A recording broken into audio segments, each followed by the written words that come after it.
Et sinon, tu as été au contact d'SDF avec ton projet pour voir un petit peu ce que eux en pensent?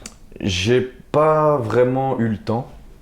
Parce que justement, quand j'ai lancé ce projet, j'étais plus axé sur le projet en lui-même plutôt que d'aller à la rencontre des gens, voir ce que ça pourrait, si ça pourrait leur convenir ou si ça pourrait, si c'était pas pour eux, quoi. Donc, j'ai pas vraiment eu l'opportunité, l'occasion de le faire parce qu'à ce moment-là, en fait, une fois que j'ai présenté mon projet, j'ai trouvé du boulot dans les 3 ou 4 mois, je pense, 3 4 mois après, je reprenais une formation pour être justement, je faisais ma formation pour être cuisinier. Et c'est à ce moment-là que j'ai trouvé mon boulot. Et là, j'ai vraiment plus su Ok. assumer mon rôle justement de prospecteur, je ne sais pas si ça se dit. Ouais. Je ne sais pas si on dit Ouais. prospecteur. Enfin, soit, voilà, j'ai plus vraiment eu l'occasion de le faire. Donc à partir de ce moment-là, je me suis dit, écoute, maintenant tu as ton boulot, tu vas avoir un petit peu moins de temps pour toi, moins de temps peut-être pour les autres aussi. Donc voilà, je vais pas dire que j'ai abandonné l'idée, c'était toujours dans un coin de ma tête, mais j'avais pas vraiment le temps parce que dans Ok. une cuisine, Ouais, c'est un boulot on prenant. fait Ouais. pas mal d'heures, Ouais. on sait quand on commence, mais on sait jamais quand on finit. Donc voilà, j'ai pas vraiment su ou pu ou pris le temps. C'est peut-être ça, c'est peut-être pris le temps d'aller à la rencontre de ces gens-là. Même si j'en ai rencontré et que, voilà, hein, une petite anecdote par exemple, il y a un jour j'étais au Carrefour, j'allais me couper les cheveux et j'ai vu un SDF avec son chien qui était là devant. Et au moment où je vais me faire couper les cheveux, je vois qu'il y a un petit peu d'attente et ça me faisait mal au cœur de voir ce garçon. Il avait quoi, peut-être 20-25 ans maximum. Il était avec son chien et je suis sorti, donc je suis sorti fumer une clope, à l'époque je fumais encore. Et donc je suis sorti fumer une clope et je lui dis tu restes là longtemps? Et le gars il me dit bah ouais je suis là depuis le matin ouais, je reste là quoi. Donc je suis rentré dans le magasin, j'ai été au Carrefour, j'ai fait des courses, comme si je faisais des courses pour moi. J'ai pris de tout, j'ai pris de la bouffe, des boissons, du nécessaire de toilette, de la bouffe pour chien. J'ai pris des mouchoirs, tout ça, enfin pour qu'il puisse du dentifrice, une brosse à dents, enfin soit voilà, j'ai fait des courses pour ce garçon et je suis arrivé avec mon sac et je lui ai dit tiens c'est pour toi. Et voilà, et ça m'a fait plaisir de le faire parce que je me suis dit voilà, j'aurais bien aimé que quelqu'un le fasse pour moi aussi parce Ouais. que quand on est dans la rue et qu'on est comme ça devant un magasin, j'imagine pas moi je l'ai jamais fait, moi l'amant j'ai jamais fait, j'étais toujours caché parce que je voulais pas que quelqu'un me voie. Mais voilà, je me doute qu'il y a certaines personnes qui ont peut-être plus de facilité à le faire et à se montrer devant les gens et à ne pas avoir d'honteuse.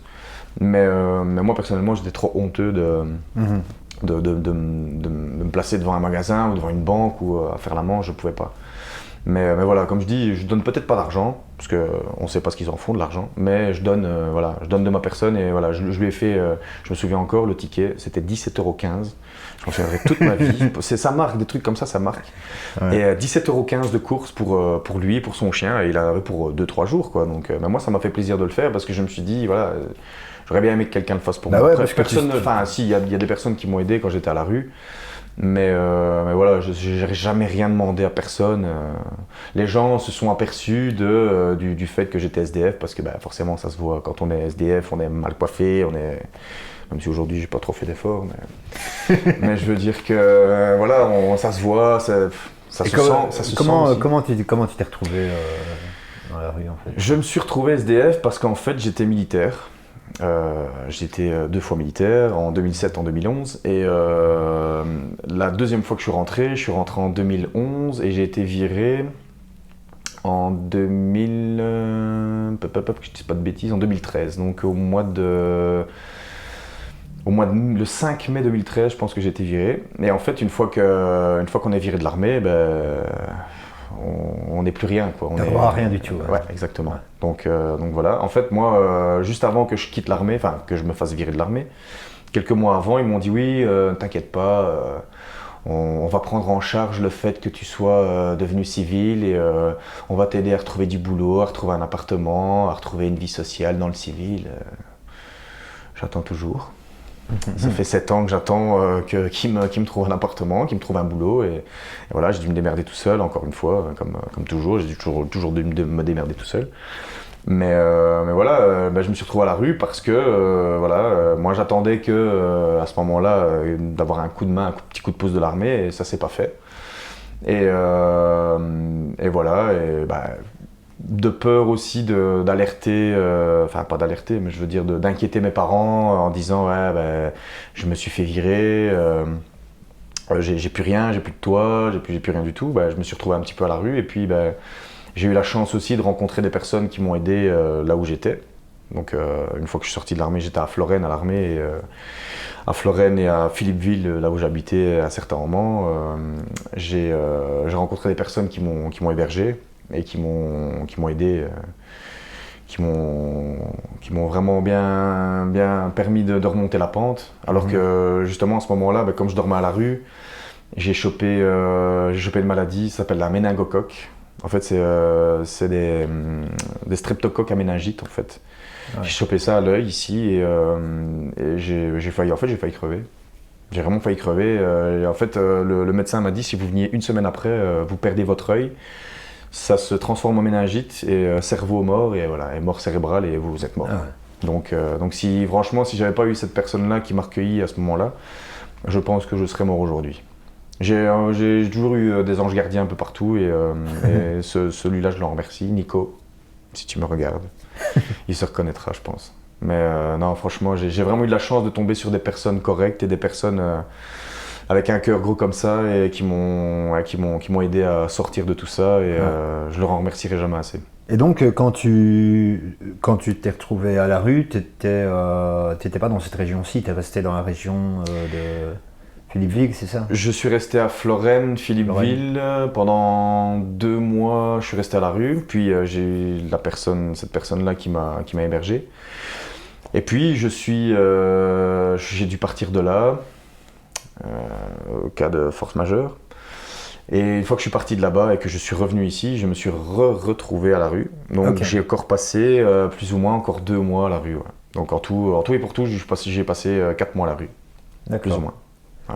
Et puis d'ici, comment tu t'en es sorti la deuxième fois? Je m'en suis sorti grâce à une copine à l'époque qui, bon, je vais pas le cacher, elle avait un faible pour moi, donc c'était un petit peu plus facile, on va dire. Mais voilà, elle m'a hébergé gentiment. Elle m'a accueilli chez elle, elle avait un enfant, elle aurait très bien pu me dire non, écoute, moi j'ai mon enfant, je veux pas d'un homme chez moi, et elle l'a fait.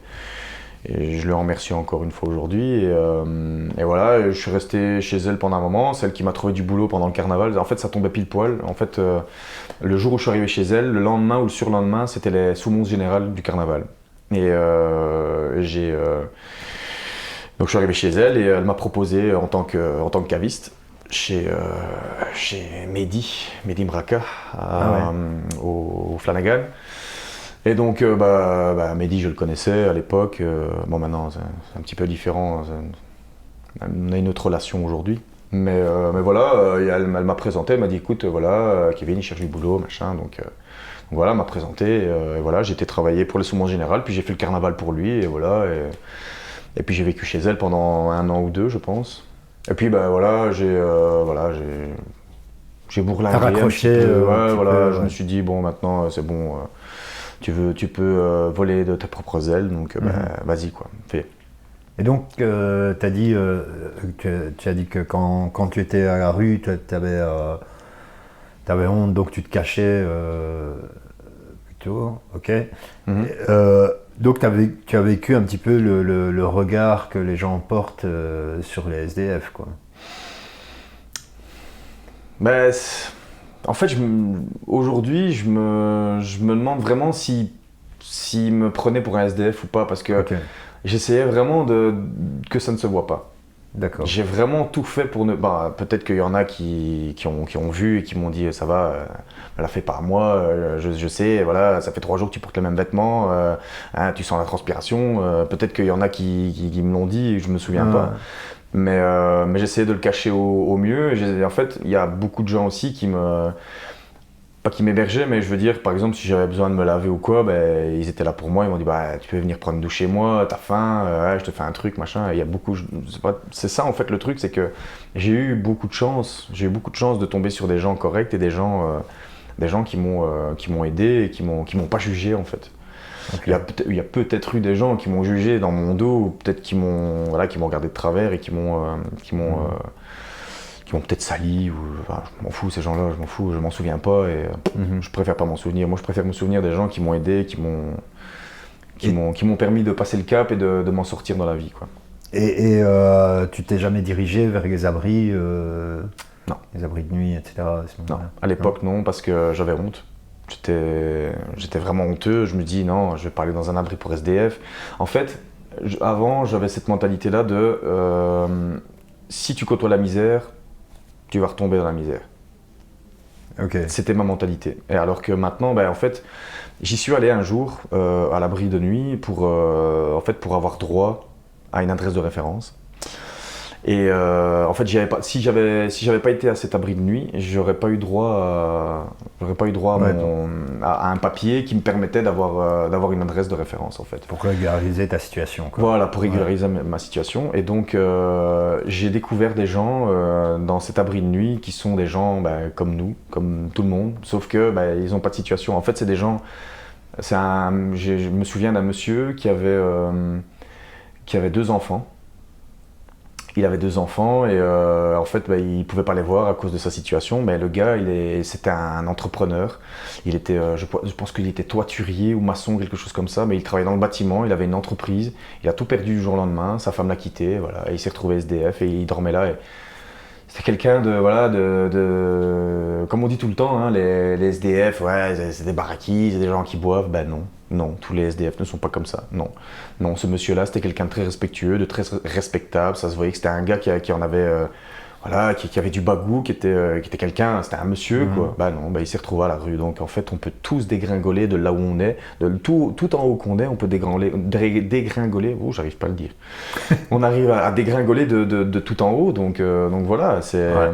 Personne n'est à l'abri, quoi. Exactement, personne n'est à l'abri et ça peut tomber sur n'importe qui. Donc faut toujours faire attention à ce qu'on fait, toujours faire attention à ce qu'on dit et ne jamais critiquer les gens qui sont en dessous de nous parce qu'on peut très bien se retrouver à leur place et ceux qui sont là se retrouvent au-dessus. Il faut savoir d'où on vient et il faut toujours se rappeler d'où on vient. Et donc toi, ce qui t'a un petit peu sauvé, j'ai envie de dire, entre guillemets, ce qui t'a permis d'en sortir assez vite, c'est que tu n'as jamais accepté le truc, tu n'as pas voulu normaliser ta situation, c'est pour ça que tu n'as pas été dans des centres de nuit, etc. En fait, ouais, c'est pas que j'ai pas voulu normaliser, mais c'est que j'ai pas voulu me plaindre, j'ai pas voulu me chercher de l'aide. En fait, on va dire que c'est des concours de circonstances aussi. J'ai eu beaucoup de potes aussi autour de moi. Moi, j'essaie de m'entourer le plus possible. Je te dis, j'ai des potes de partout. À chaque fois que je vais quelque part, j'ai un pote qui est là. D'ailleurs, des fois, ça termine en guet-apens. Donc, c'est pas plus mal de ne pas connaître beaucoup de monde. Mais moi, je connais énormément de monde. Donc voilà, mais c'est ça que j'aime bien en fait. C'est les relations avec les gens. Bon, les relations superficielles, j'aime plus trop maintenant. Mais les gens qui ont toujours été là pour moi, les gens qui sont encore là aujourd'hui, je les remercie d'être dans ma vie. Et voilà, mais c'est pas que je voulais pas normaliser le truc, c'est que j'ai toujours voulu m'en sortir tout seul. J'ai toujours voulu faire les choses de moi-même. Je me suis dit, j'ai pas envie de demander aux gens. Si je demande aux gens, ça veut dire que je suis faible. Même si c'est pas vrai, aujourd'hui je l'ai appris, on a toujours besoin de quelqu'un, on a toujours besoin de tendre la main, et les gens aussi, c'est pareil. Et quand je peux aider quelqu'un, je le fais, je suis le premier à aider les gens. On m'a mis 2 bras, 2 jambes, donc voilà, si je peux le faire, je le fais volontiers, et pas pour de l'argent, je m'en fous, je le fais pour le plaisir de l'avoir fait, quoi, d'aider quelqu'un que j'apprécie. Ok.